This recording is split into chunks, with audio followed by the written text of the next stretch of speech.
Massive thank you and shout out to Joel from the channel Evropantiqva who has helped me with the research for this video. Link in the description.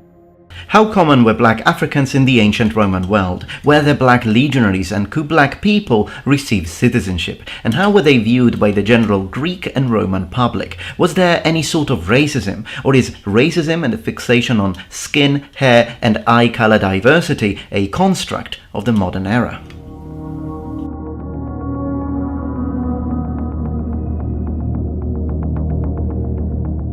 Hello noble ones, welcome back to my channel. This is the Metatron speaking. This is perhaps a bit of a sensitive / controversial topic, but as those of you who have been following me for a while already know, I'm never afraid of discussing controversial topics, like at all. The reason why this is controversial is because there are a lot of people who are trying to bend history, change, cherry-pick or completely ignore the historical facts to push forward their own agenda. When this is done to push forward racist ideologies, obviously that's a huge no-no. But it is also not okay when some people start changing the facts even when they do it to push positive things. Still, there are other ways to do that. A professional historical approach to archaeological and iconographic data just states the facts in the most unbiased way possible.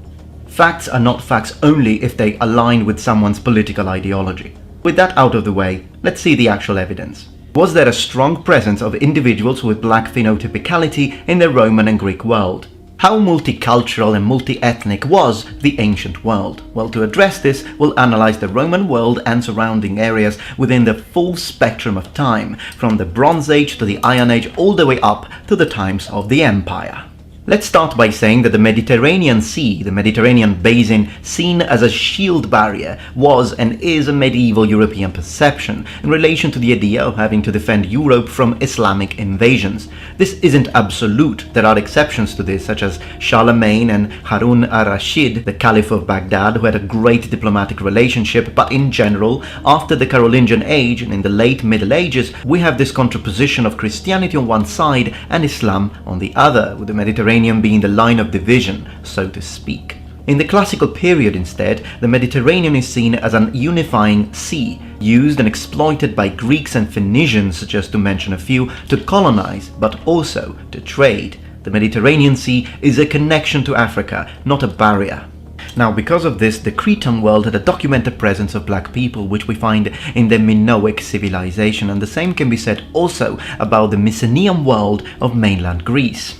We see black individuals in Minoan representations of the Bronze Age, and because of the extreme diversity of representations, musicians, warriors, traders, etc., we can understand that they had entered fully into the Minoan social fabric. And as we said, we have a very similar situation with the Mycenaean world, starting from the 14th century BC, and by the 9th century, this would be commonplace. When referring to black Africans, the term sub-Saharan is also slightly inappropriate for the period, which is why I'm not using it, as black people weren't only present south of the Sahara Desert, and there is a lot of evidence for that. In northern Africa, we have populations such as the Gaetuli, which was a Romanized name for an ancient Berber tribe inhabiting the lands called Gaetulia. Documents place Gaetulia in pre-Roman times along the Mediterranean coast of what is now Algeria and Tunisia and north of the Atlas. During the Roman period, according to Pliny the Elder, the Gaetuli established themselves south of the province of Mauretania Tingitana in modern-day Morocco. Now, the Gaetuli were a Berber people, so we've got depigmentation, generally speaking pale skin, some people were blonde. However, the Romans also differentiated within a second group in the same tribe called Melano Gaetuli, which means black Gaetuli, so they were mixed. Again, a substantial black African presence is documented by the 1st century Greek historian Diodorus Siculus when he's talking about the African expeditions of the 4th century by Agathocles, the tyrant of Syracuse. And Diodorus Siculus describes the inhabitants of the city of Phelin being as black as the Ethiopians. Something that can really help us increase the level of detail by which we can understand how multi-ethnical the ancient world was is by utilizing osteological examinations. Osteology is the detailed study of the structure of bones, skeletal elements, teeth, microbone morphology, function, disease, and generally speaking the resistance and hardness of bones, so biophysics. Cranial osteological examinations of Carthaginian cemeteries, but also cemeteries in the Balearic Islands, show again a substantial presence of black individuals. We have the famous sarcophagus of the priestess of Carthago, revealing again a cranium belonging to an individual of mixed origin. Surprisingly enough, a similar situation also happens with Roman burials, all the way up to Roman Britain. In the city of York, 2 separate osteological examinations in 2 different burial sites have been carried out, revealing that 32% of the examined skulls on one site and 23% of the examined skulls in the second site belonged to black people.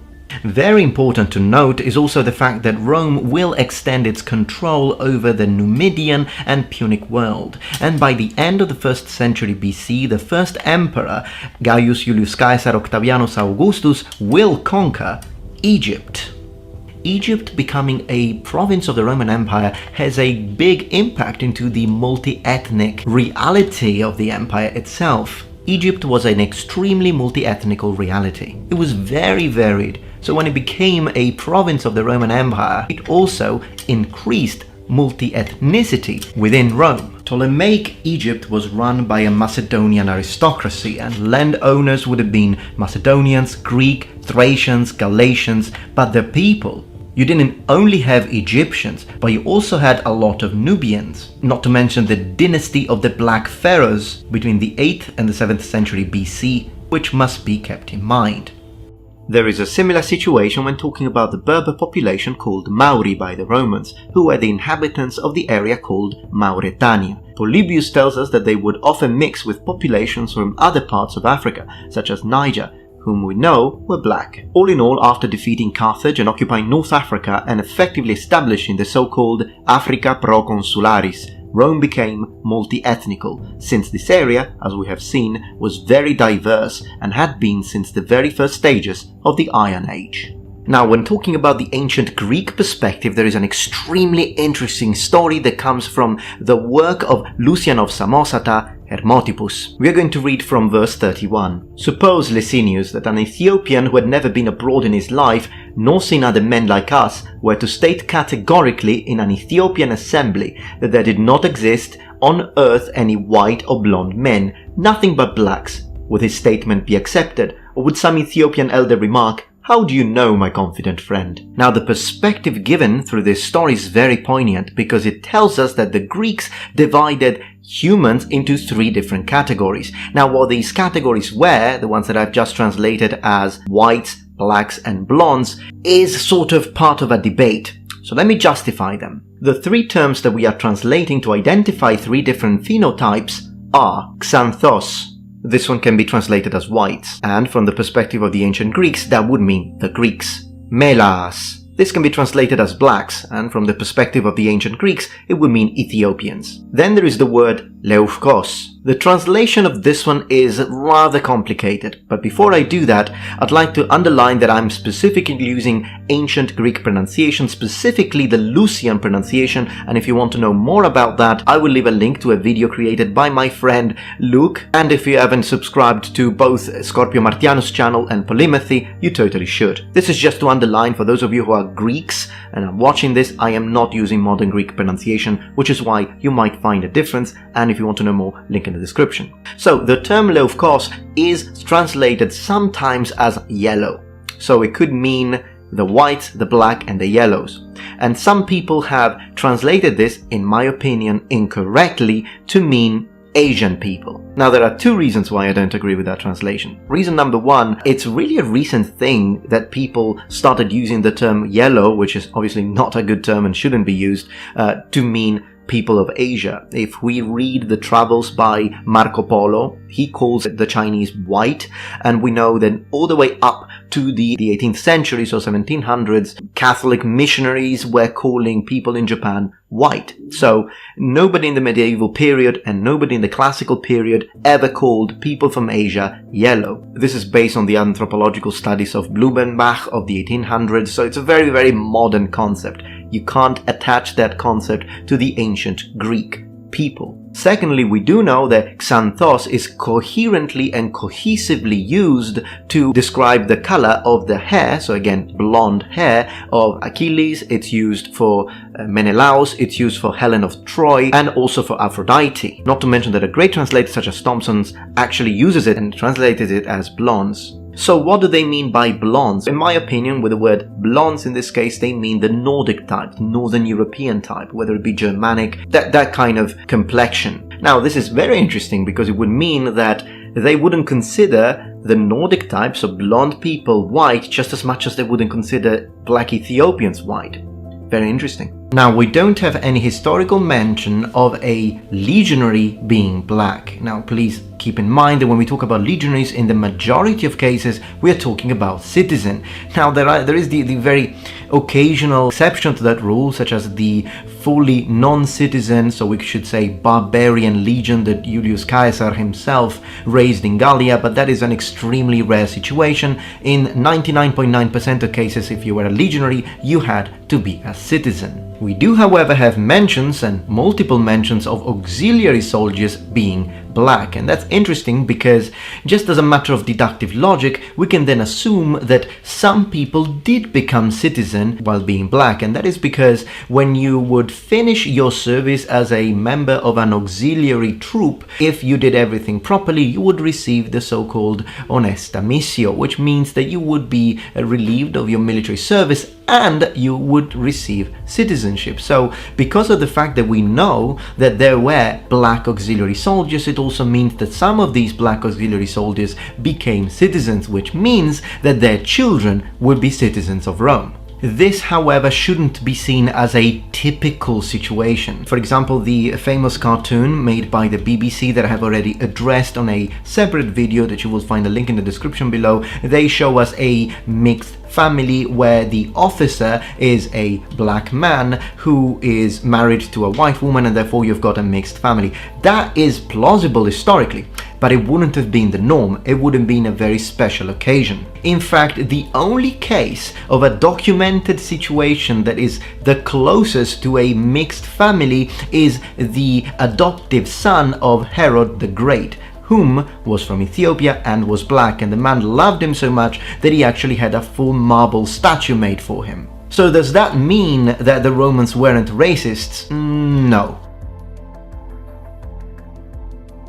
There is a very famous incident, or should we say infamous incident, that has to do with Emperor Septimus Severus and the fact that he encountered an auxiliary soldier from Ethiopia who was black, and here is what he said. After inspecting the wall near the rampart in Britain, just as he, Severus, was wondering what omen would present itself, an Ethiopian from a military unit, who was famous among buffoons and always a notable joker, met him with a garland of cypress. And when Severus in a rage ordered that that man be removed from his sight, troubled as he was by the man's ominous colour and the ominous nature of the garland. If that's not a racist, I don't know what is. With a more complete picture now, we can see that the situation of racism in ancient Rome was relatively similar to how it is right now. Some people were racist, some other people weren't. This is important to respond to those people who say, oh no, the idea of looking at another person's skin or color of hair or color of eyes, complexion is a modern construct. People and civilizations from the past, they didn't even see these things. That is ludicrous, it's not true, and as you could see, it's easily provable with the sources. Ancient Rome and the ancient world was very multi-ethnical. Some people liked that, some people didn't. So when it comes to becoming officers or receiving important titles, it is possible. We don't really have much to support this idea, although we do have one mention that could be interesting and I'd like to bring forth. There is a famous soldier by the name of Lusius Quietus, who was a cavalry auxiliary. We know, because we have documentation that tells us that he received citizenship, even became a senator, and was at the end of his career the right arm of Emperor Trajanus himself. Now, where was he from? He was from Mauretania, so he was a Mauro. And as we have said on this video, this means that perhaps he was of Berber origin, in which case he would have a pale skin, or maybe not. It could have been mixed, or it could have been black. All three are plausible, it's never really mentioned, so we don't know, but it is possible that he was black. So, all in all, what we learn by reading the actual sources and interpreting them correctly is that in the ancient period, the Mediterranean world was connected to Africa, that a lot of people of black skin would be found both in Greece, they would be found within the Roman Republic and Empire, and they would be found in settlements all over northern Africa, which is something important that we need to keep in mind when we try and depict a historically plausible and historically accurate picture of the situation. Also, the approach to racism was different. So, in other words, as I was saying before, they would be very similar to how we are now. There were also different perspectives, such as the one that I brought forth having to do with the ancient Greeks. Black Africans existed. They could be soldiers, they could be auxiliary, and they could have had prestigious positions, but they still were a minority, so to speak, when looking at the general population of ancient Europe. Alright, noble ones, well, I hope that you enjoyed this video, and if you did, please remember thumbs up, and if you're not yet members of this community, become a noble one, subscribe to my channel for more content from the Metatron. I really hope that you enjoyed it, but let me know what you think in the comments below, and many more videos similar to this one to come in the near future. Thank you very much for watching, and remember, the Metatron has spread his wings. Goodbye.